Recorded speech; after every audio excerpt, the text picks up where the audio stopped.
This is GKW. Welcome to another edition of Good Karma Wrestling. Brian Rowitz off this week. We got me, Gabe Neitzel from ESPN Milwaukee and from ESPN 1000 in Chicago, my guy, Jonathan Hood.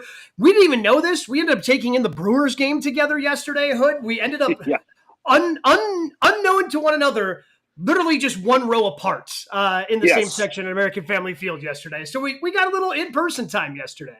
It's so good to see my friend Gabe Neitzel there, being able to take in the Brewers game. A businessman, businesswoman special. You have to do them both now. The afternoon special of taking in watching the Brewers in Milwaukee. I was so happy to walk in to my second favorite stadium, AmFam Field, because it's so comfortable and cool. Brewers shirt on, representing the Milwaukee Brewers, because that's what I do. And so I had a good time. I always have a good time in Milwaukee. Yeah, so it was good to hang out yesterday. We got a lot of wrestling to dive into. We got SummerSlam coming up this weekend. We had an AEW World Championship match last night, but where we begin is actually outside of the ring. WWE Unreal, debuting on Netflix earlier this month. A couple episodes have come out. Some reviews are starting to pour in. Is Unreal and the peek behind the curtain ultimately going to be good or bad for the WWE? Okay, so it's good for business because people want to know more.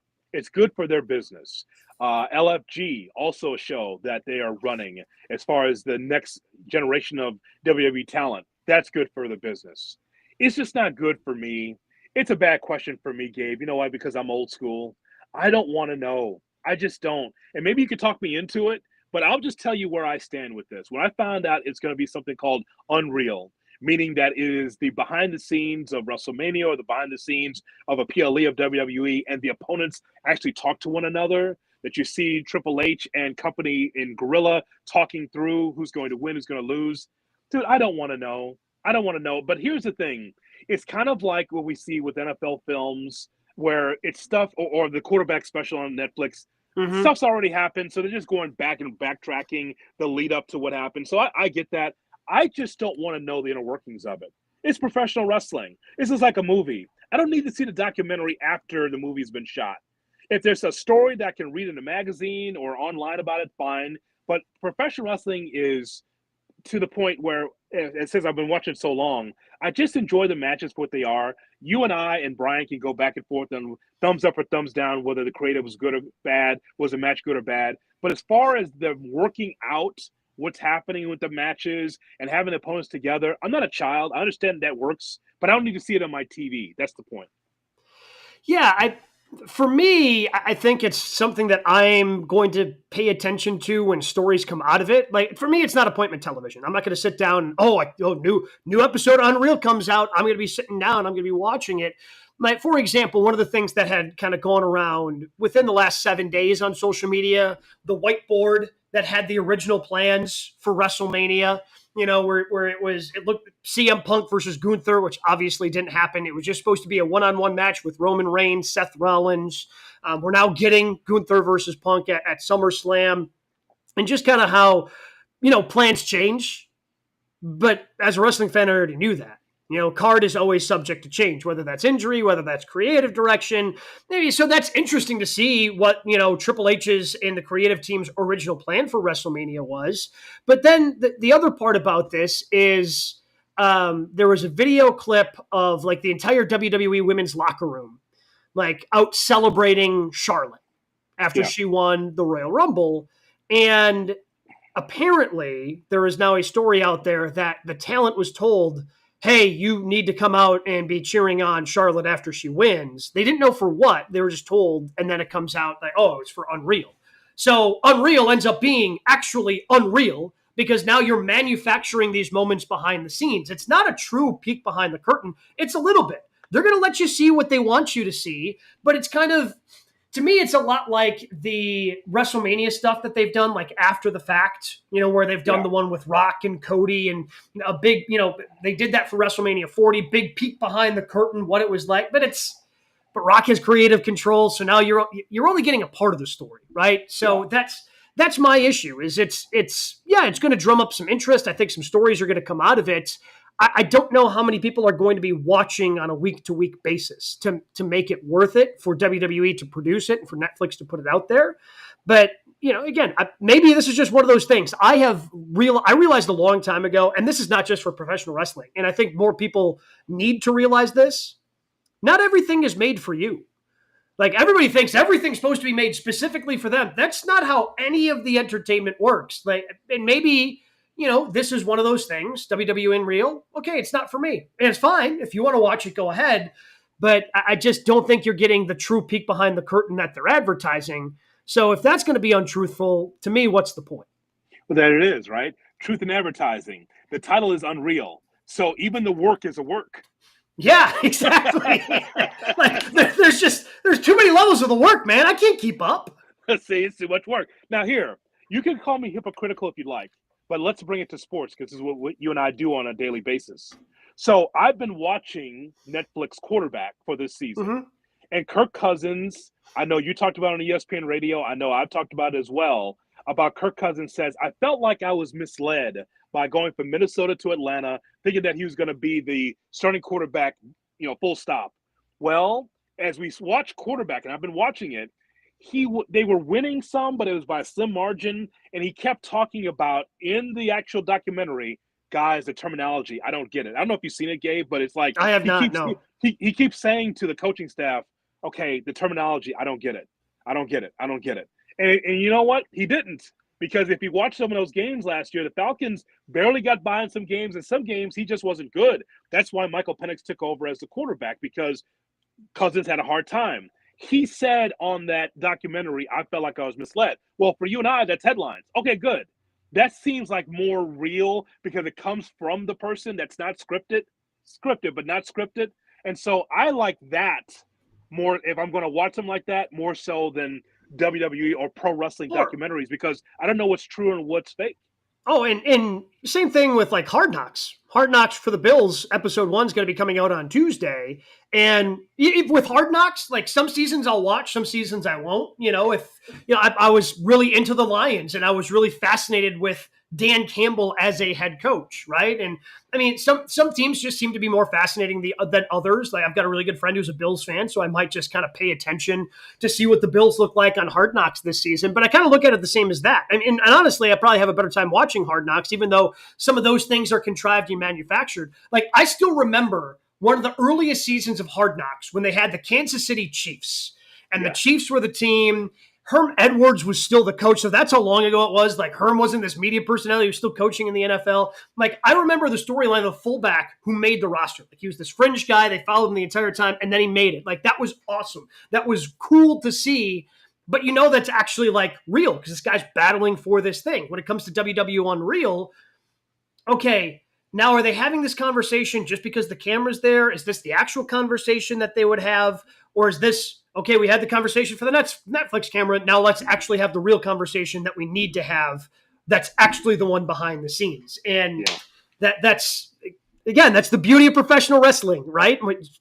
Sometimes you work yourself into a shoot, you shoot yourself into a work, and there's enough of that going on with the 10 hours plus of wrestling that we watch each and every week. I just don't need to add more. I'm getting worked into my life at this point for WWE Unreal. Same thing. So the same conversation we could have about Charlotte and Tiffy. We talked about it on GKW, right? How uncomfortable that was in Chicago. Real? Work? Don't know. We just know that it was strange. If nothing else, it was odd. But maybe that was part of the Unreal taping as well. I think that Triple H said something about that. I saw a clip of Triple H saying, hey, what was real, what was not, right? Remember? And it's come out with Charlotte's done some interviews where she was surprised by what Tiffy had said to her. So at the very least, Tiffy did not run the 0-3 in divorces line past her, which, again, is not good. But we don't need to really relitigate that. But yeah, it's again, like how much of this conversation is real? How much of it is fake? I just don't want to go ahead and parse through that. And if it was a true look behind, maybe I'd find that a little bit more interesting. But because I think they're going to, because it's WWE and it's pro wrestling, they're going to contrive some things because that's just, that's just what they do. I'm good on WWE Unreal. And again, it seems like a lot of the older school wrestlers just don't seem to like it. Some of the older, not necessarily guys that are going to be on the show, but the old school guys like, should we really be allowing a peek behind the curtain like this? So what about GKW? Is this real or is it scripted? Oh, this is 100% real. If we had a script, like, do you have a script? Because I don't. I do not. Like, no, maybe I'm getting worked on GKW. No, you just have notes. I got a yellow pad. That's because I'm old and got to be able to follow the format. otherwise, no, it's not scripted. A lot of other things we want to dive into, including the real professional wrestling stuff going on right now. We call it the 3 count here on GKW. So let's go ahead and start with the show of the weekend, the match that we all assume is going to be closing out the show on Sunday. John Cena. Is he going to be dropping the title to Cody Rhodes in their street fight at SummerSlam? Yes, there's no reason for John Cena to continue to be champion. It's been a nice run for Cena, the experiment of him being a heel. But, Gabe, you know that on a grand stage like MetLife Stadium, you want fireworks in the sky to end the show. Cody being able to have the championship, I think, is the right call. Now the question is that the end of the show, or does someone else come to capture that championship after Cody wins it? I think that's the big question mark that we have on whether or not – talk about what's real and what's a work.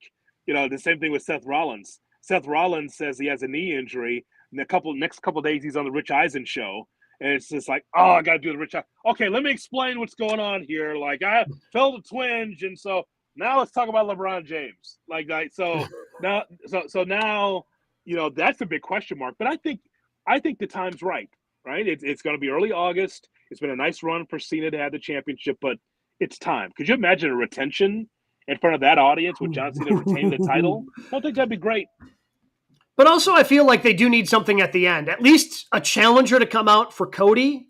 And maybe that's when you do the Cena face turn. Like, Cena can make the save for Cody, and then Cena can be a babyface for the rest of his run. Because Cena feels like, to me, not that he would necessarily want it, but as a fan, like, we just saw Goldberg go out on his back, right? Like, that's how he went. That's his last match. We saw Bryan Danielson a little over a year ago go out on his back, or a little under a year ago at this point, go out on his back, right? Because he's an old school guy. That's how he's going to go out.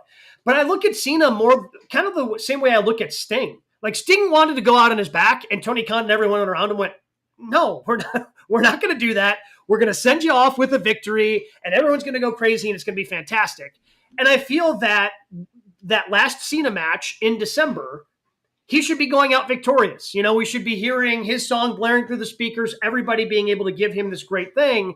So, he has the run as the champion, as the heel. He can take the loss, give it back to Cody here, and then go on a babyface run for the last handful of months that he's with WWE. That's what makes most sense to me. But in terms of closing out the show, because we've seen Cody win, like, not that that's underwhelming, but the story here hasn't been super strong. Like, Cody earned the right through King of the Ring, and so he gets his championship match. But in order to kind of have that, I wonder what's going to happen on Raw tomorrow night, I feel someone needs to come out, whether it's Seth cashing in or whether it's somebody coming out to let Cody know, hey, I'm coming for you. I feel like that's what the end of this show needs. Versus, obviously, when Cody was able to finish the story, him just going over Roman was fantastic, euphoric, and great. Because we've already had that, I want a little bit more, even though I feel Cody going over and winning this match is the right call. Yeah, and as far as John Cena is concerned, this is his last year, as we all know. Him being the champion matters to a lot of people. For him to have one more run, the quote-unquote eclipsing Ric Flair's championship, that's a work also. We're going to start doing that, by the way. We're going to tell you what's real and unreal in wrestling. and the idea that Cena's got more championship runs than Ric Flair also is unreal. That is not true. Rick's got in the 20s. There's been championship title changes off of TV that I can document. One in Puerto Rico, one in Japan, there's a few others. Jefferson City, Missouri. Like, I made that one up. But there's been some title changes that happened that have been undocumented. So that's not the case. But I think it's good for the Cena fan. they've been on this run for him to lose the championship now. I think it'd be great. And I think I agree. I think we predicted this a while back. This is a Sergeant Slaughter, I want my country back situation for John Cena. I know I've been mean to you. I've said some things, but I was frustrated and he can explain it. And then the fans still will have the same feeling. Let's go, Cena. Cena sucks. It's not going to change. So the ones that were kind of like on the fence, like, I don't know if Cena really likes him. Those are the kids, right? The kids will accept him back. The adults still think he sucks. But I think it's great, though. So I think that it's right for Cody. But here's the other question I want to ask you, because Cody told Kay Adams, you remember this during WrestleMania season, that maybe my babyface run is coming to an end. Does that mean SummerSlam? And kind of like Seth, he just all of a sudden backtracked it. Like, oh, no, there's a lot of meat left on the bone. He kind of backtracked quickly because maybe he said, again, we love Cody Rhodes. Cody Rhodes came on our show and we were told not to ask about AEW and he started talking about AEW. So, sometimes I think Cody just starts talking and riffing, which kind of makes his podcast fun, because if he's not supposed to talk about something, he either doesn't care or is blissfully unaware. So I think Cody can say some things where it's like, oh, probably wasn't supposed to say that. Oops. And then, and then maybe that's why he backtracks that. Cody as a heel. Yeah, maybe that becomes interesting. Maybe that's how it ends. Cody goes over, Cena extends the hand, and it ends up being a double turn, right? And you can do that way. Because also the thing with Cena here, at this point, who's left for Cena to face? Yeah. Like who's left for John Cena to face in his last championship? We saw against Randy Orton. We saw him against CM Punk. Obviously here with Cody Rhodes. Like there's the lists. I mean, the R-Truth stuff was fun. I just don't think there's anybody left that we really need to see him go up against in a world championship run. So I think a double turn would be really interesting if they could figure out a way to do that. It's always tricky to do that in the middle of a match. And again, maybe you can do it afterwards where, Cena extends the hand and gets attacked. And, Cody's now kind of has more heel tendencies. That would be interesting because Cody could be, I think, one of those cool heels. Usually you're kind of skeptical about making that heel turn. Cena talked about it, the first time they were planning on doing it, about a decade ago, they were going to turn him heel and he had the gear made up. He recorded a new song for himself. And he was kind of worried about, okay, I guess I'm not going to be selling as much gear. But the Cody Rhodes, and again, maybe WWE fans are unaware of this. I know we're aware of this just as pro wrestling fans. The Cody Rhodes that helped build AEW, that sold out the Now Arena in Chicago to build up the first All In, the one that went to New Japan Pro Wrestling. He had black hair and was a heel. Yeah. He was a heel on the indies there for a while, and he was kind of a cool heel when he was with the Bullet Club. So I think Cody can still sell merchandise. Again, that the American Nightmare tattoo, again, you put that on a black t-shirt and make him a bad guy, like that's still going to sell. Like Cody's still going to sell merch. So I think you don't have to worry about, I think, making that hard sell to Cody of, hey, if we make you a heel, I think he could still be a cool heel that people get behind, even if he is a bad guy. I'd like to harp on one point that you made regarding John Cena. And we may not have time today, but I think at some point we have to have the discussion. When you talk about John Cena, you said, well, who else could he face? Well, that's a problem in the company. That's a problem because you just mentioned a number of baby faces that John Cena meant that he faced in his return. Okay, that's a problem because usually in that spot when you're John Cena and you're a veteran wrestler, you're supposed to be putting the younger talent over, or you're supposed to have good matches with the younger talent to boost them. And so if the well is dry in that regard, that's a WWE roster issue. I know that they really like to rely on the veteran talent first, Gabe, because that's what they believe in. Guys have been there and done that. But ultimately, this company has to be able to start looking at young talent on the men's side in which you don't feel like, oh, well, Cena's going to have to end this run because there's no one else left. That's not good. No, and we've had that conversation, I feel, Hood, about the WWE roster and how it skews a little bit older. Yeah, Braun Breaker's younger, and that's great. But even someone like Jacob Fatu, it's not like Jacob Fatu's in his 20s. Like, he's been around for a while, like, independently before he arrived in WWE. Like a lot of the roster that you are seeing on a consistent basis at the youngest is in their mid to late 30s.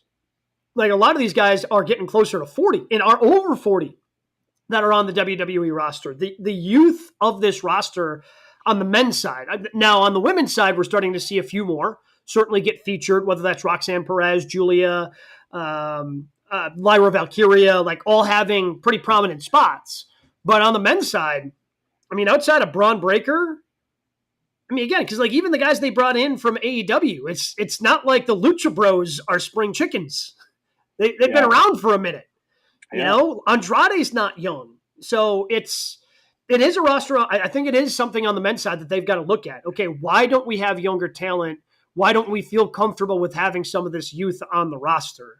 Because again, like I think of, you know, I mean, that the OVW class that everybody likes to talk about always is Cena and Orton and Lesnar, who all kind of came in together. But even in the 90s, during the Attitude Era, after everybody left, like Austin was young, Rock was young, Triple H was young. Like they had guys in their 20s and early 30s that were then carrying the company. And they don't even have like those late 20s, early 30s guys really right now. Braun Breaker is basically it. Meanwhile, AEW has a lot of youth on their side. Mm-hmm. You know, I know there's a lot of miles because of the indie dates and UK and Japan for a number of these guys, but they have younger talent. And they still got an even more younger roster down on the roster in ROH as well. So they had the leg up in that regard as far as their future, depending on how you want to book it.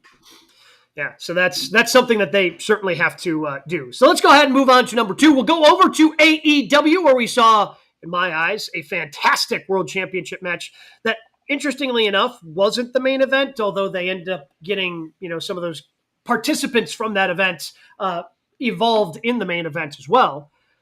But we saw last night on AEW television, Dynamite, in your city of Chicago, Hangman Adam Page defend that championship against Jon Moxley and the Death Riders. So the question becomes, who eventually takes that championship off of Hangman Adam Page? Well, I would have made it to Dynamite that wasn't in the parking lot at AmFam Field for 90 minutes. I could have. You got a parking problem there, sir. There's a parking problem there. Okay, so I think I know we were on a bus. So that's the problem. When you're on the bus in that lot, so I was stuck in that lot. I did not move for an hour when I went to the game on Monday. That lot, it's tough. You got cars. It's a lawless place. Like trying to get out of there is so incredibly hard. If you were in where I was, the regular preferred parking, or even just the regular parking, easier to get out of. That one lot, they have not been able to figure out. I don't understand it. Brother, we were wedged in there for a while. First of all, it's cool and rainy, okay, in the Midwest. So then you're on the bus, and you know, for the Cubs-Milwaukee game, and I'm just like, we're not moving. We're not moving at all. Like it's just like we're just wedged in there on the bus, and like, oh my god! And then another 45 minutes to get to the expressway. So that's tough. And I'm used to moving a little faster at AmFam Field. That was tough. So I could have made it if we got out of there. I could have probably made it to Dynamite at 6:30. But I'm like, well, didn't get back to the city until after 7. So I watched it at home. And I'm good. I'm all good with that. Big screen TV to watch Jon Moxley against Hangman Adam Page. You could just tell that they were going to go early and have standby matches afterwards, which was cool. It's all good. It was a really good show, I thought. But I think the odds-on favorite is MJF, but I feel like there might be someone else that we're missing. MJF is in the camera a lot with that contract looming. But I feel like maybe we should go a little bit further on down the line with odds other than MJF. Yeah, I'm with you there because MJF seems to be next. But honestly, Hangman looks really strong right now. After defeating Mox at All In and then defeating Mox in just a straight-up wrestling match where both guys looked really strong. I thought they both walked away looking great. I enjoyed it, and I know I have been, so maybe this is hypocritical of me, I've been more critical of, seems like both companies in these title matches just want to have schmozzy finishes. But I enjoyed, last night it made sense that with everything the Death Riders have done, referee's down, let's see if we can capitalize. Right? Like that made sense storyline-wise. They're thwarted away. Darby Allin jumping out of the rafters was cool, but then you still got a relatively clean finish in the ring with Hangman going over. So I thought that was fantastic. But I don't know who it is. I think that you should go on a decent run here with Hangman Adam Page. I think you want to ride that out. And I know MJF is right there. I know Tony Khan is on the record of, well, this wasn't the original plan, but he listened to the fans and the reaction. So I don't know if eventually they want to get Darby an opportunity, but Darby versus Hangman doesn't make sense. It's babyface versus babyface. Well, you know what? Maybe the next champion will be a babyface. AEW is not beholden to those rules, as that's you true. well know. Mm-hmm. So, like I would say, what if our guy Kyle Fletcher was able to take that next step? And I guess another question that we could ask is AEW better when a babyface or a heel is leading the company as champion? Whew. We've had Jericho, we've had Hangman Page, we have Samoa Joe, Yeah. we've had Swerve, we've had MJF, Mox, a lot, a lot of Mox, CM Punk. When is AEW best? Is it a heel company or is it a babyface company? It seems like it's a lot of heat, so it seems more heel than babyface at the top, right? I feel like in general, the hottest stories are always when you've got a hot babyface chasing. So based on that, business is good as when you have a heel champion. And business has been picking up, like when Jericho won, when they were hot to start, Jericho was a heel champion. When they've started to gain some momentum here over, these months in 2025, they had a heel champion because they're telling that story of the babyface coming up.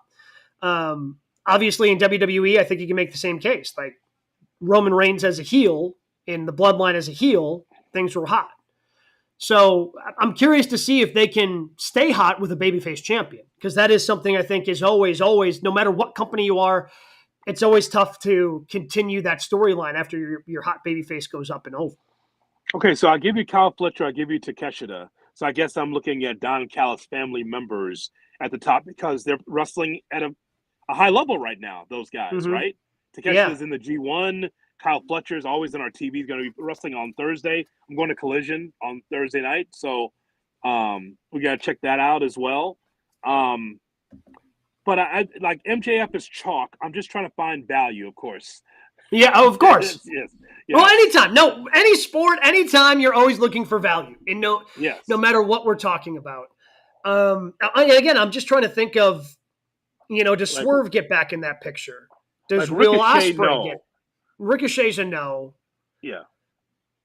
Ricochet's definitely a no. I mean, he teased, Mark Briscoe, having a chance. Like, Mark Briscoe's never going to be AEW World Champion. But, I mean, I think in terms of who takes the title, I think the possibilities are endless. They've got a lot of guys that can challenge for the championship. Like, there's a Sami Zayn, Mark Briscoe thing going on right now, isn't it? Yeah, I mean, Sammy's more eloquent on the microphone. A little easier to follow sometimes, but... Well, come on! What? Leave him alone! What? He brought it up. It was just a critique. He's an everyman, Briscoe. I don't know anyone else that's a chicken farmer, I guess. But the point is, though, is that he represents the everyman. Yeah, he's an everyman. Don't you see he's an everyman? I mean, don't get me wrong. Like, he's over. Like, Mark Briscoe is really over right now, and I think they want to take advantage of that while they can, which is why I think he got the shout-out. Now he gets the match against MJF next week on Dynamite. So there's some interesting things there. But I think you want to – I guess let's – we've had this conversation. How long do you think Hangman has the championship? 4 months? 6 months? I think for the end of the year. I think in 2026 he's still champion. They got to go through World's End. World's End's in Chicago, by the way. What a surprise. Yeah. It's not Chicago. It's Hoffman Estates. Pain in the ass to get to. At the Now Arena. So he's still champion through the year. People love him. You just mentioned it. People love Hangman Page, and people want to see see other wrestlers go after him for the championship. Mox is out. Now Mox should take time off. Now's the time. He had to because it doesn't make sense for him to roll back out there. What are you there for now, right? Yeah. Like, I think you could do some interesting things if the other members of the Death Riders are around. Like, they're just kind of this directionless group of, okay, what do they do? Mox is gone. He won't return our phone calls. What do we do? I think you can do something fun there. But yeah, I think Mox should be off TV for a while. I agree with that. I think some of the top names, you mentioned Darby Allin, part of that as well, because he keeps propelling from ceilings. Please stop doing that. Just walk out like everybody else, please. No, he's not going to. Just stop doing that. It's just, I get a little queasy. I just saw Mary J. Blige do the same thing at the United Center, by the way. My wife and I went to see Mary J. Blige. Wait, she was jumping off of rafters? No, she was on like the scissors lift thing where they go from one end to the other, and it's being held by cables, right? And I have a queasy feeling about that. I never like to see that. I don't want to see people propelling from stuff or being because it's just like anything can happen. I don't want to see that.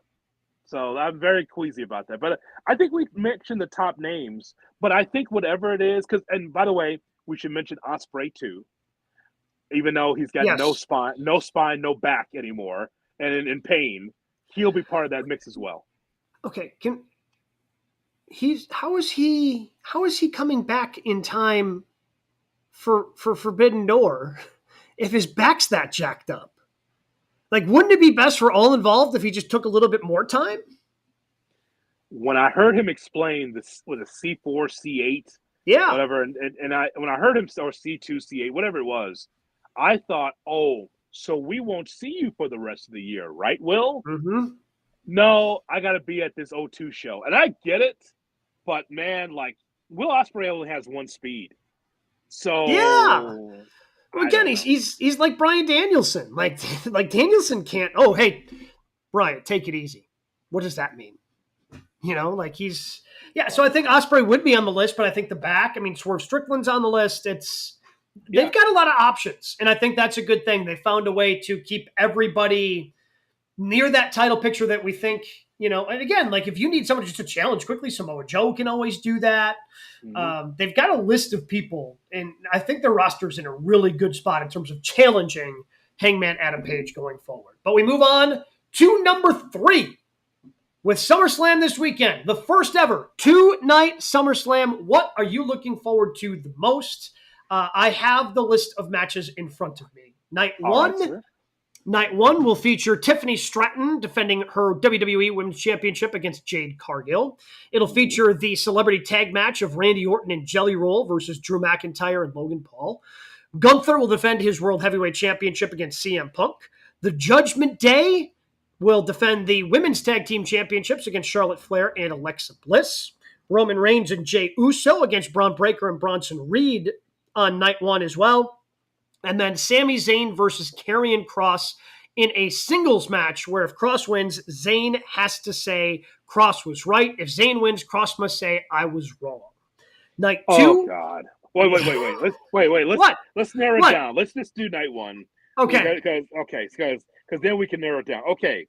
First of all, that last match you said was ridiculous. That's ridiculous. But the stipulation's ridiculous. All right. I mean, just give me I quit. I think that's where. Just give me the I quit match. Yeah, it's pretty much I respect you, like that kind of like. I don't know why that's the stipulation. Is that going to be on a mic with the referee say it? Like, hey, here's the microphone. Say it. Well, yeah. After you like pin them or whatever. Like, okay, now you have to say it, or do they wait till Monday Night Raw? I don't know. I just know those are the stipulations. You know what? This might surprise you. I'm really interested in Gunther and CM Punk to see how that match goes. I'm interested. I really liked Punk's impassioned promo on Monday night, going toe-to-toe with Gunther in the promo to, sell this match. I'm really interested because I'm conflicted on which way this goes because Gunther has had long championship reigns, and then his was abruptly ended when they decided to do Jey Uso, who was basically a transition champion, to go back to Gunther so he could face Goldberg and now face Punk. And if Punk wins, then he's another transitional champion. So that's really interesting. But at the same time, if Punk doesn't win this, unless you get interference from a Seth Rollins returning, I'm not sure where CM Punk goes after this if he doesn't win the championship. So I am very intrigued in terms of the direction of both of these characters going forward. I think that As a sleeper, I think Judgment Day against Charlotte Flair and her tag team partner Alexa Bliss, who, Alexa Bliss might be good. oh my goodness, like she took a pretty tough fall doing her Mm-hmm. Twisted Bliss on SmackDown on Friday. And again, led to a great visual of like the blood everywhere. And then they just kind of let that go for the interview segment or the backstage segment they did with her and Charlotte Flair. But tough Twisted Bliss on the outside. Yeah, she looked like she wasn't confident in it, and you could always tell, right? Don't know if I should do this. Oh, well, F it. I'm going. And then, bam, you saw that. So I think that could be a really good matchup, a matchup that I don't think will be good in night one.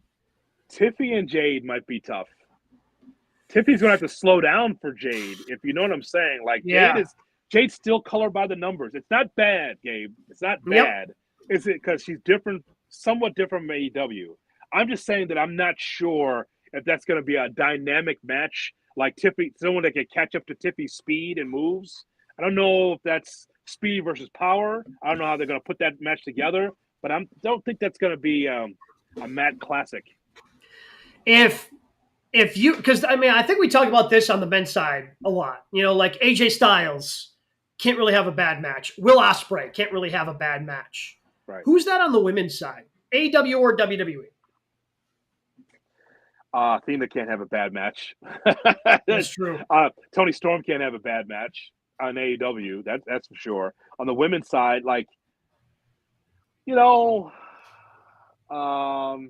is it Bayley for WWE? Is she the best in-ring performer they have? That's a good question. I think she's definitely top on the list. I haven't seen a bad Bayley match. Yeah. Have you? No, not that I can think of. And when I think of a lot of the great WWE women's matches over the last handful of years, like her name is top of my list quite a bit. Yeah, I think that's a top name. I can't say Charlotte because we've seen Charlotte gum up some matches and kind of do some shoot work stuff. I don't know, like the stuff with Nia Jax was weird. You know, that was a little strange. Io was probably on that list. Becky Lynch. Yeah, Becky's on that list. I think she's really underrated as an in-ring performer. Like, because she gets so much credit for her character and mic work. Yeah, I think you might be right. But either way, I think the point I'm making is none of those people are in this match. And I think that's, in order to have like an all-time classic with Jade right now, because again, she was just so new to the business. And I think that's the type of person you would need. Not to say that they won't come up with something good, but I'll tell you what, Jelly Roll looked better than I thought he would. Again, they were bumping their ass off for him in the ring, as he's doing those shoulder tackles. So he's going to be limited, but with the three guys he has working around him, I think they can work around his limitations. I think that works out, and he cares. That's the one thing that wrestlers care about is like, hey, are you going to put the work in? Hey, you're going to lose the weight? Hey, some moves? You're going to concentrate? And I think they respect him for that. Well, and I think we'll probably get to this. We will get to this coming up in just a little bit in news and notes. I think that's where they lost Travis Scott. You love WWE, but you don't want to work.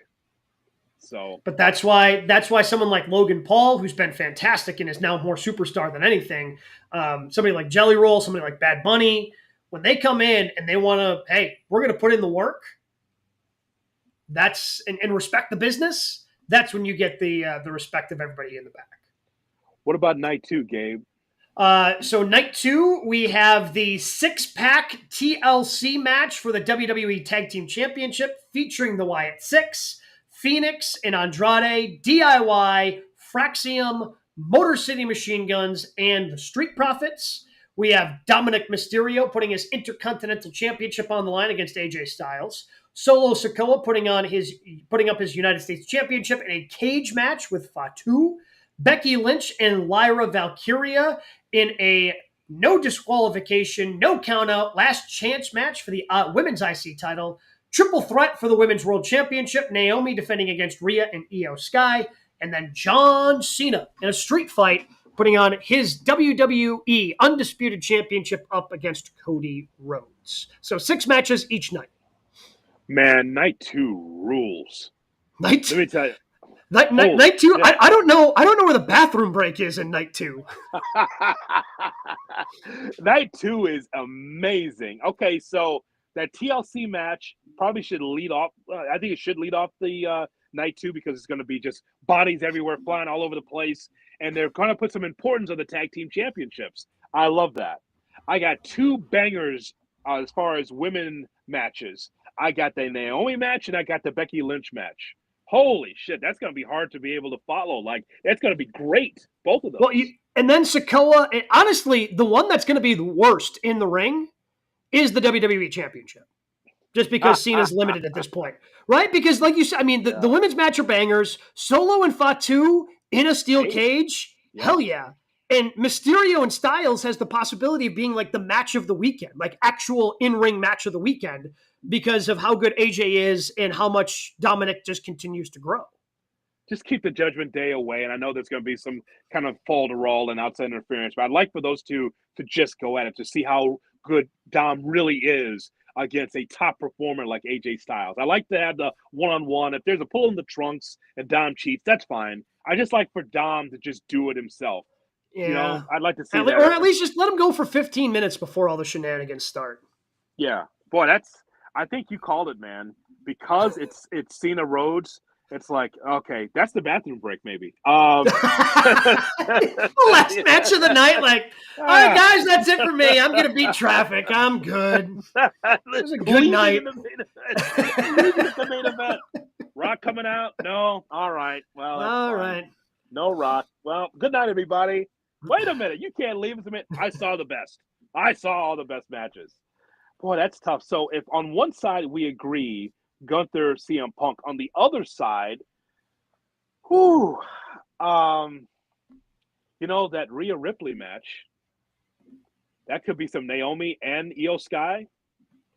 Well, again, because all three of them are fantastic. Like, you can trust all three of them. Naomi's probably going to do something crazy. Io might, who knows what Io is going to jump off of. Like, that's going to be a lot of fun. Like, okay, and in terms of Becky Lynch and Lyra, well, I'm waiting for more growth from the Lyra character, and her promo was fine, I guess. She said SummerSlam's in 2 weeks. Yeah, you heard that, right? Yeah, wasn't great when she was out there by herself. But the one thing I know she can do is go in the ring. Yes. You know, so like she's not cutting a promo before, so I don't care. Like we've reached match time. Like that match is going to be awesome. I think the one I'm looking forward to most is, again, maybe it's going to get ruined, but I think Dominic and AJ Styles is the one I'm looking forward to the most because I think that can just be a really good in-ring, and it's going to have a schmozzy finish because Judgment Day is going to get involved. But let those two cook for 15, 20 minutes and then do whatever you're going to do at the end. I'm looking forward to that. Some glaring omissions on this card, and again, they're only doing a six-pack each night. But I don't get a SummerSlam with Stephanie Vaquer, huh? She's not on the card. No Bailey. No Bailey. No Julia. Okay. Nope. I think we're missing some people there, but I understand everybody can't be on the card. But I'm just saying, like, you invest so much time in a lot of these people. No New Day either. So you invest so much TV time in these people. No Americano. So you're missing some people that we watch every week, and they can't be on this card. Too bad. It's really too bad. Yeah, but look, I think, again, this looks, and we talked about this a couple weeks ago, can SummerSlam make up for WrestleMania? Because we talked about WrestleMania, how it kind of felt like you had enough, like maybe 7 or 8 really good, well-built-up matches we were looking forward to. Like you had enough for one night, and you spread all those good matches over the course. Like it feels like you have 2 pretty solid nights in night 1, night 2.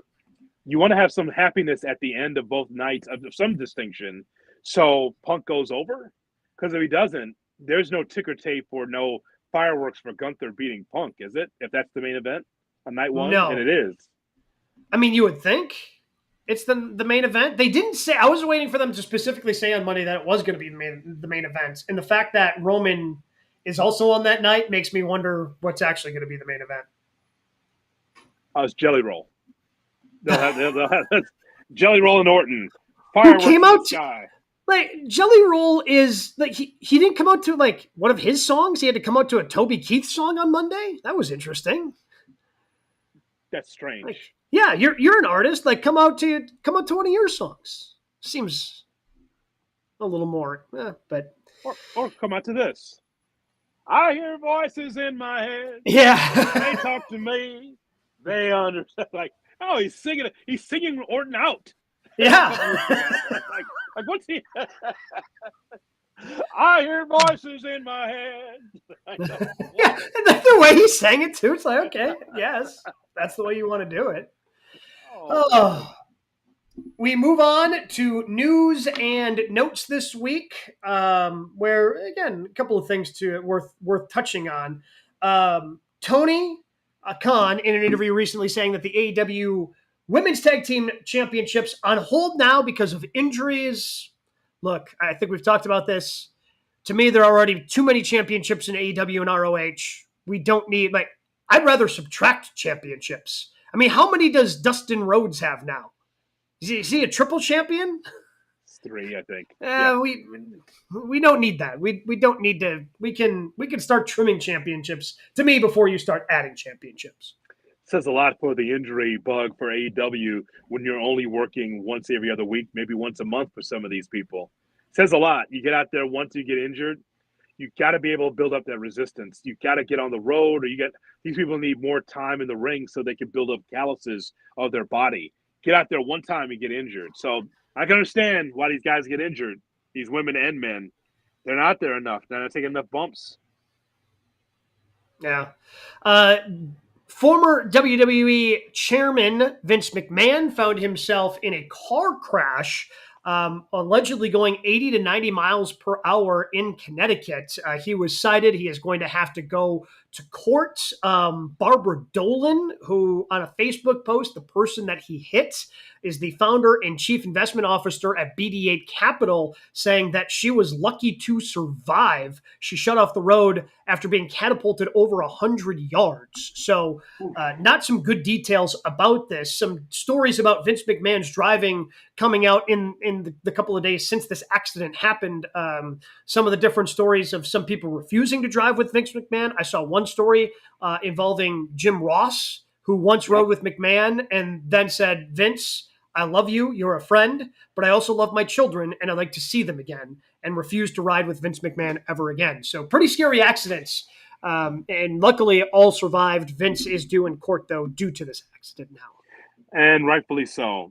Yeah, I've heard those stories too about Vince. Like, you would think a multimillionaire, billionaire would have like a limo or some kind of something. No, he doesn't do that, Gabe.